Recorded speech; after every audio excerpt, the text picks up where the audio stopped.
Hello students, आज की class में हम देखेंगे गैस फ्लेम और उसके एप्लीकेशंस। तो चलिए देखते हैं। वेल्डिंग गैस के द्वारा जब हम लोग गैस वेल्डिंग करते हैं तो उसमें किस प्रकार का फ्लेम निकलता है वो देखेंगे। तो आज का टॉपिक है गैस फ्लेम्स एंड एप्लीकेशंस। तो नॉर्मली तीन प्रकार की फ्लेम निकलती है हमारे गैस वेल्डिंग में। सबसे पहला होता है न्यूट्रल फ्लेम, उसके बाद ऑक्सीडाइजिंग फ्लेम, उसके बाद कार्ब्यूराइजिंग फ्लेम। तो पहला है हमारा न्यूट्रल फ्लेम। तो न्यूट्रल फ्लेम में जो टॉर्च की टिप होती है, हमारे वेल्डिंग टॉर्च की टिप इस प्रकार की होती है, टॉर्च टिप। और उसके बाद जो फ्लेम निकलता है वो इस प्रकार का होता है, जिसमें ये वाला पोर्शन, इसको हम इनर कोन बोलते हैं। इस वाले पोर्शन को हम लोग इनर कोन, इनर कोन नॉर्मली व्हाइट कलर का होता है, व्हाइट कलर का दिखाई देता है। और ये आउटर फ्लेम होती है। आउटर फ्लेम ये ब्लूइश कलर की होती है, ब्लूइश कलर। इसका आउटर फ्लेम का जो टेम्परेचर होता है हमारा, नॉर्मली ये 1275 डिग्री सेल्सियस होता है। और अगर इनर कोन की बात करें, इसका टेम्परेचर लगभग 3200 डिग्री सेल्सियस, इसका 3100 डिग्री सेल्सियस होता है, 3100 डिग्री सेल्सियस। अब इसमें अगर मैं रेशियो की बात करूं कि ऑक्सीजन कितना होता है, एसिटिलीन कितना होता है, तो न्यूट्रल फ्लेम में जितना ऑक्सीजन हम लोग यूज करते हैं उतना ही एसिटिलीन भी यूज करते हैं। तो इसका रेशियो 1 होता है न्यूट्रल फ्लेम में। अब बात करते हैं हम ऑक्सीडाइजिंग फ्लेम की। सेकंड है हमारा ऑक्सीडाइजिंग फ्लेम। ऑक्सीडाइजिंग फ्लेम में ऑक्सीजन की मात्रा ज्यादा होती है कंपेयर करें अगर एसिटिलीन से। तो ये हमारा टॉर्च हो गया, टॉर्च टिप। इसमें जो हमें फ्लेम मिलता है वो कुछ इस प्रकार का मिलता है। और इस फ्लेम में ये पोर्शन होता है, यही हमारा यूजफुल पोर्शन होता है। इसका जो नॉर्मली टेम्परेचर होता है वो 3300 डिग्री सेल्सियस इसका टेम्परेचर होता है, जो इनर कोर होता है, हमारा कोन होता है। इसमें अगर हम लोग रेशियो देखें ऑक्सीजन और एसिटिलीन का, तो ये रेशियो लगभग 1.15 से 1.5 तक वेरी करता है। उसके बाद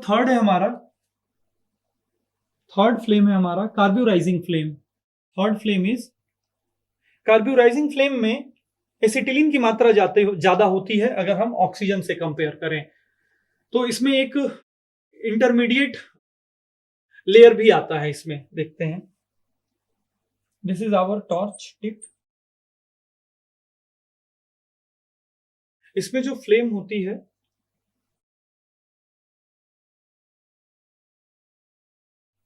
इस प्रकार की होती है, और इसमें एक इंटरमीडिएट फ्लेम भी होता है कार्ब्यूराइजिंग फ्लेम में।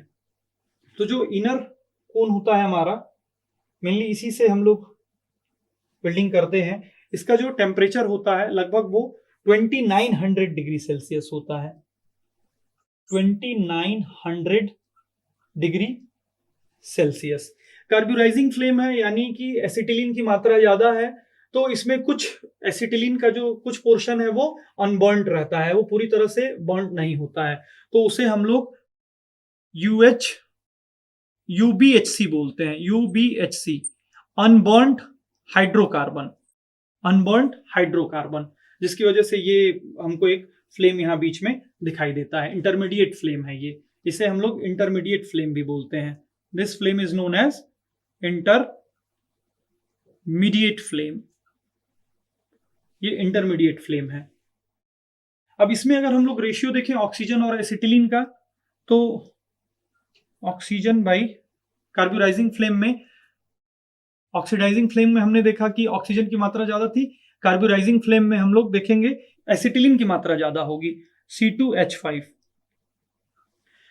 इसकी वैल्यू 1 से कम आएगी, तो इसकी वैल्यू लगभग 0.85 से लेकर के 0.95 तक होती है। इसमें जो इंटरमीडिएट फ्लेम होता है ये भी काफी लंबा होता है। अब इसके बाद हम लोग बात करते हैं फ्लेम के एप्लीकेशंस की। तो जो न्यूट्रल फ्लेम होता है ये नॉर्मली हमारे mild steel, low carbon steels को ज्वाइन करने के लिए यूज होता है। Mild steel, low carbon steel, इसके अलावा ये एल्यूमिनियम के एलॉयज को, एल्यूमिनियम एलॉयज को ज्वाइन करने के लिए यूज होता है। स्टेनलेस स्टील और कास्ट आयरन भी इसमें हम लोग यूज कर सकते हैं, इसकी सहायता से वेल्ड कर सकते हैं कास्ट आयरन। इसके बाद अगर मैं बात करूं ऑक्सीडाइजिंग फ्लेम की, तो ऑक्सीडाइजिंग फ्लेम में हम लोग नॉर्मली कॉपर के अलावा हम लोग जिंक, ब्रास और ब्रॉन्ज को यूज करते हैं। कार्बोराइजिंग फ्लेम में अगर मैं बात करूं तो इसमें नॉर्मली हाई कार्बन स्टील हम लोग यूज करते हैं और निकल बेस्ड एलॉयज यूज करते हैं। तो high carbon steel, high carbon steel and निकल बेस्ड एलॉयज का हम लोग इसमें इस्तेमाल कर सकते हैं। कार्बोराइजिंग फ्लेम का एक और नाम है, इसे हम लोग रिड्यूसिंग फ्लेम भी बोलते हैं।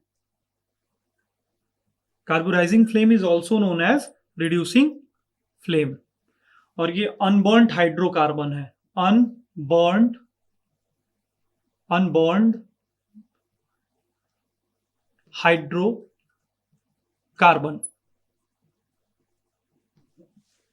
हाइड्रोकार्बन, सो स्टूडेंट्स, आज की क्लास में हम लोगों ने कितने प्रकार के गैस फ्लेम्स होती हैं, न्यूट्रल, ऑक्सीडाइजिंग, कार्बोराइजिंग देखा और साथ में उसके कुछ एप्लीकेशंस देखे कि कहां कहां ये यूज होते हैं, किन किन मटेरियल में हमें इसका इस्तेमाल करते हैं।